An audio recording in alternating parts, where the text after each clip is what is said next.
Welcome to The Explainer. Today, we're jumping into one of history's most powerful stories, a story that starts with a devastating betrayal but ends with an incredible tale of redemption. So, what exactly turns a villain into a hero? It's a question we see all the time, right? In books, in movies. Well, to really get into it, we're going to look at one of the most amazing character arcs you'll ever find.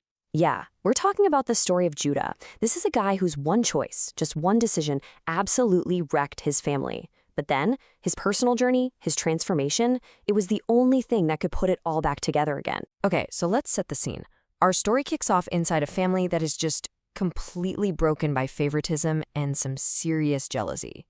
So just try to picture this. You've got a household just simmering with tension. The father, Jacob, doesn't even try to hide it. He loves his youngest son, Joseph, way more than the others. And you can bet this plants some serious seeds of resentment with the older brothers. And we're not talking about typical sibling rivalry here. No, this was a deep, bitter anger, and it was all fueled by that famous coat he gave Joseph and, Joseph's not-so-humble dreams about his family bowing down to him.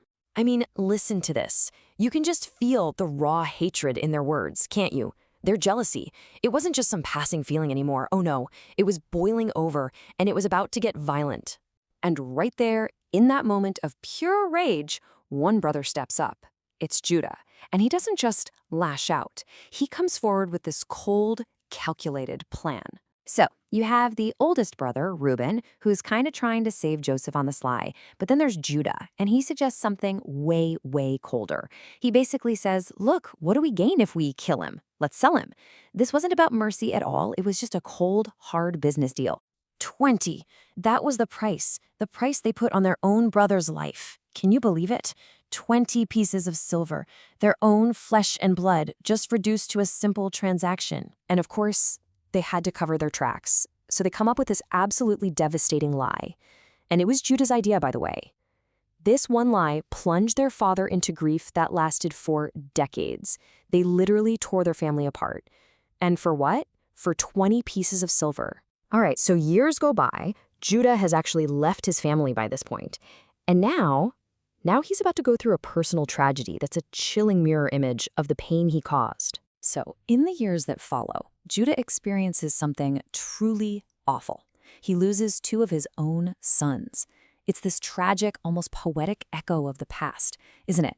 He is now getting a direct, gut-wrenching taste of the exact same grief he forced on his own father, Jacob. And this right here is the turning point.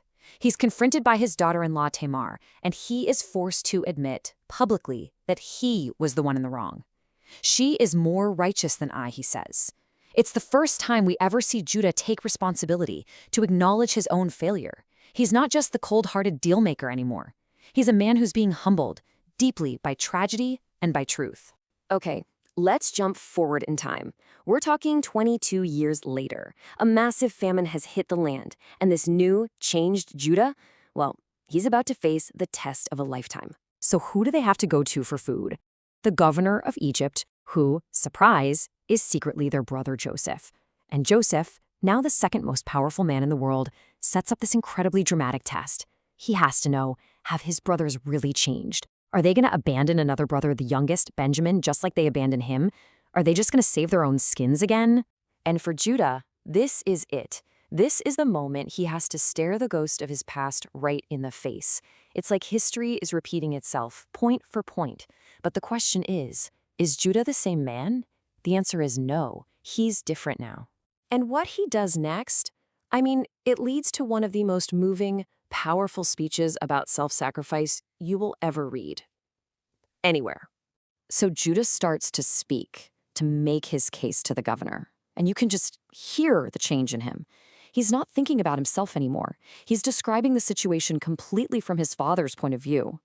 Talking about this old man's deep, protective love for his youngest son, Benjamin, the last living link to the wife he loved so much. Yeah, his focus has totally shifted. It's not about profit. It's not about getting a good deal.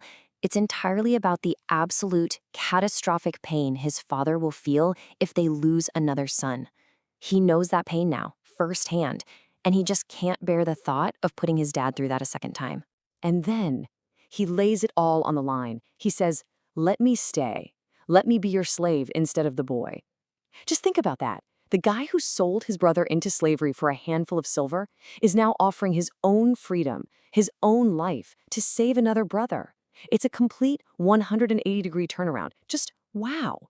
And this act, this incredible transformation in Judah, it does more than just save Benjamin. It becomes the key that unlocks healing for the entire family. When Joseph hears this, sees this incredible act of selfless love, he just breaks. He's completely overwhelmed with emotion. He can't keep up the disguise for another second. He reveals who he is. And just like that, the path to bringing this family back together, a path that seemed impossible, is suddenly wide open. There's a great term for this kind of change. It's called developing a father's heart. And the idea is pretty simple, but profound. It was Judah's own suffering, his own tragic losses that taught him empathy, a deep, real empathy that finally allowed him to feel his father's pain as if it were his own, and then do whatever it took to stop it from happening again. So when you look at the whole story, it all comes full circle, doesn't it? Judah's betrayal is what broke the family in the first place, but then his own experience of grief created real empathy in him. That empathy led him to sacrifice himself, and that selfless act is what ultimately healed everyone. It just goes to show that our own pain, if we let it, can become the very thing that connects us to others and helps us heal their pain. And that leaves us with a pretty powerful question to think about, right? What pain in our own lives could actually help us understand what other people are going through? It's an amazing thought that our deepest wounds don't have to be the end. They might just be the very thing that gives us the strength to truly connect with the people around us.